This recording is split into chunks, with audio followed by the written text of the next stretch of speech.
Hey, this is Corey Knight with Classroom Tech Made Simple. And in this short tutorial, I'm going to show you guys what digital documents are. And I made them Digital Documents 2.0 because I've added a few more things to them to make them a little bit more relevant and engaging for today's education. Okay, so before we get started, we got to make sure we are asking ourselves this question. Are we making learning relevant?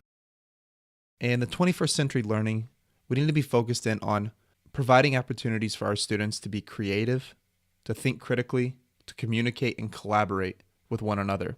So we got to ask ourselves, are we making learning relevant more than just taking a test? So what are digital documents? If you've ever used posters in the classroom, you probably know that posters can sometimes be overused in the classroom. Even PowerPoints can be overused in the classroom. There's a time and place for those things, maybe not so much now. So digital documents, in short, are digital posters that display information in a way that captivates the audience and readers through the use of text, images, hyperlinks, and other graphics to display a concept, idea, or topic. I know that's a long definition, but that is what they are in a nutshell. And once you see these, you're going to be very familiar with what they are. So let me show you a few examples that some of my students have done in the past. Here is one that a student did on an African wild dog. You can see that this is very engaging. They've done an excellent job displaying all types of information. They've added all kinds of nice pictures.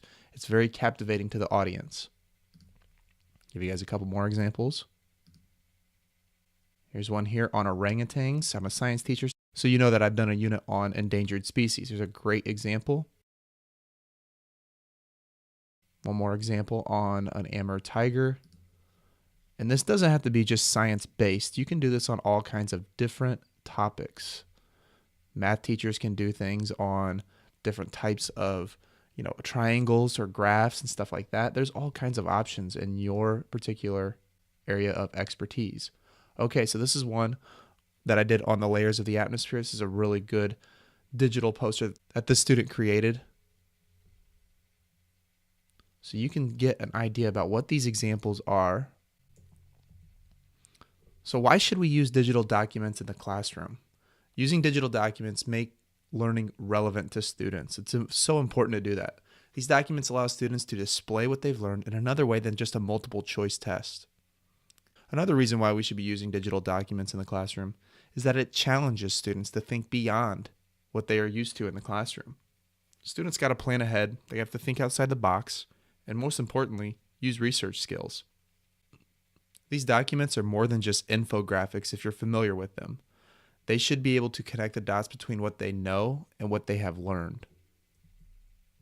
All right, so with digital documents, what's the 2.0? While these are awesome presentations, there still is an enormous amount of content that could be missing. Students can take these documents to the next level, and that's the 2.0. If you've ever heard of a hyperdoc, you can take this one step further. It's like a hyperdoc, and the 2.0 comes in where students add a hyperlink to articles, YouTube videos, data, charts, etc. to really make this document come alive. So they're going to be using YouTube videos. Maybe they're creating some sort of data graph with Google Sheets. They can link it directly into it. It's one of the benefits of all the Google apps. Okay, so if you're thinking about doing this, what tools should you use to get started? There are literally hundreds of tools out there, but these are the ones that I frequently use: Google Slides, Apple Keynote, Canva, which is an awesome website and app. Pages is awesome.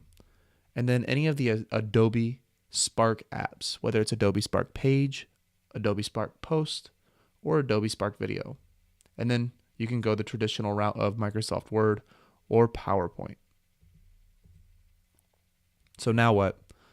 So this is what I think that you should do now before you get started with creating any digital document. Take the rest of the summer, practice making one of these, come up with a topic, maybe do one over your family that you can share with everyone.